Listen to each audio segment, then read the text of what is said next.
Voilà, bonjour les amis. Alors après avoir passé 2 journées un petit peu difficiles avec des relectures de l'évangile de Jean au chapitre 14 qui nous ont donné l'opportunité plutôt de réfléchir, comme nous l'avons fait donc il y a 2 jours, on a essayé de réfléchir sur les principales idées développées par Jean dans le livre des signes, et puis hier nous avons essayé de retrouver un certain nombre de mots et d'expressions du prologue au sein du corps de l'évangile de Jean. Là, maintenant, nous pouvons reprendre le cours presque régulier de notre lecture de l'évangile. Donc ça va nous donner des parties d'évangile un peu plus courtes et on va pouvoir aussi aller un petit peu plus vite. Donc aujourd'hui, nous allons lire l'évangile de Jean, le chapitre 14, les versets 21 à 26. « Celui qui a mes commandements et qui les observe, celui-là m'aime. Or, celui qui m'aime sera aimé de mon Père, et à mon tour, moi je l'aimerai, je me manifesterai à lui. » Jude, attention, non pas Judas Iscariote, lui dit « Seigneur, comment se fait-il que tu aies à te manifester à nous et non pas au monde ?» Alors Jésus lui répondit « Si quelqu'un m'aime, il observera ma parole, et mon Père l'aimera. Nous viendrons à lui et nous établirons chez lui notre demeure. Celui qui ne m'aime pas n'observe pas mes paroles. Or cette parole que vous entendez, elle n'est pas de moi, mais du Père qui m'a envoyé. Je vous ai dit ces choses tandis que je demeurais auprès de vous. Le Paraclète, l'Esprit Saint que le Père enverra en mon nom, vous enseignera toutes choses et vous fera ressouvenir de tout ce que je vous ai dit. » Voilà. Alors, on aura l'occasion de revoir un peu plus tard la définition exacte de qu'est-ce que c'est que cette histoire de Paraclète là, que Jean vient nous mettre.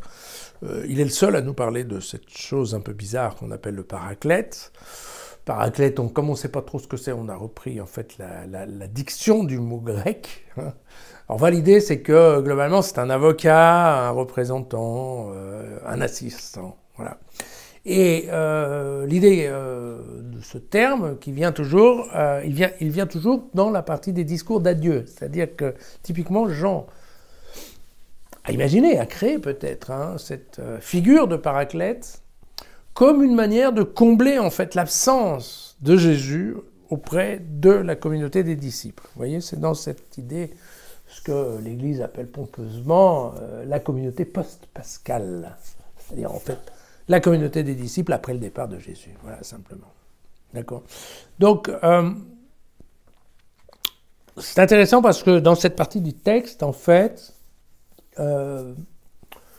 Jean, ou Jésus, enfin, repositionne la relation des disciples avec Jésus et, par transition, avec le Père, comme une relation d'amour. Vous voyez, relation d'amour. Oui, on avait oublié ça. Jusqu'à maintenant, on était dans l'idée, oui, alors, c'est en fait, il faut croire en Dieu. Si on croit que Jésus est le Fils de Dieu, alors c'est bon, on a la vie éternelle. Voilà, c'était uniquement une question de foi, de croire. Voilà. Et puis après, il y avait cette idée de commandement. Alors le commandement, c'était quoi le commandement? Eh bien, le commandement, c'était de croire. Et puis, on arrive tout bêtement à cette question, tout simplement d'amour. Et évidemment, la question de Jude ici, elle fait du sens, comme on dit aujourd'hui. Pourquoi? Parce que, pourquoi toi Jésus, tu vas devoir te manifester à nous? Alors vous savez, on est en train déjà de parler de la manifestation en fait après la croix, dans la résurrection, et pas au monde. Et là, on retombe sur cette idée d'une part de présélection de Dieu, qui a dit non. Les gens qui ont droit à l'enseignement de Jésus, c'est un certain nombre, c'est pas tout le monde. Et puis, on retombe aussi sur cette question, vous savez, qu'on se pose nous-mêmes des fois en se disant « Ouais, bon quand même, l'histoire de la résurrection, en fait, à la fin, Jésus n'est apparu qu'aux siens, voilà, qu'à ses proches. Pourquoi il n'est pas apparu devant tout le monde ?» Et je me rappelle qu'on avait déjà parlé de ça, enfin je vous avais parlé de ça au moment de Pâques, et je vous avais dit, entre autres, une des raisons qui est toute bête, c'est que à l'époque, il n'y avait pas de film, donc comment voulez-vous faire reconnaître si vous n'avez pas déjà connu les gens? Donc globalement, il était évident que pour que Jésus se montre dans sa forme, dans sa figure de ressuscité. Il fallait bien qu'il aille voir des gens qui l'avaient connu Jésus avant qu'il ait été condamné et crucifié. Parce que sinon, ça devient quelqu'un qui arrive que vous ne connaissez pas, qui vient « Oui, c'est moi, bonjour, vous ne me reconnaissez pas, je suis Jésus, vous savez, celui qui a été tué, en fait, je suis revenu. » Personne ne croit ça, puisqu'on ne connaît pas les gens. Donc, si on ne connaît pas, on ne peut pas se dire « Ah oui, mais c'est vrai. » Voilà, c'est ça. Donc, moi, je vous avais répondu un peu à ça, un petit peu bêtement, en fait, en vous disant « Non, c'est qu'une question de logique. » Et puis là, vous voyez que Jean, en fait, lui, il a été poussé un petit peu plus loin le raisonnement en disant « Mais non, la relation, c'est une relation d'amour. Donc, quand Jésus revient, il revient au milieu des gens qui l'aiment, tout simplement. Tout simplement. Car la relation de la communauté, en fait, elle est une relation d'amour. Encore une fois, très souvent, on oublie un petit peu ça parce qu'on se pose des questions sur la structure de la communauté, comment elle marche. Quand en fait, ce n'est qu'une question d'amour. Excusez-moi. Et donc, après, nous avons un petit passage qui est un petit peu bizarre, qui est cette question... si quelqu'un m'aime, nous viendrons à lui. Voilà. Donc moi et mon Père, nous viendrons à lui et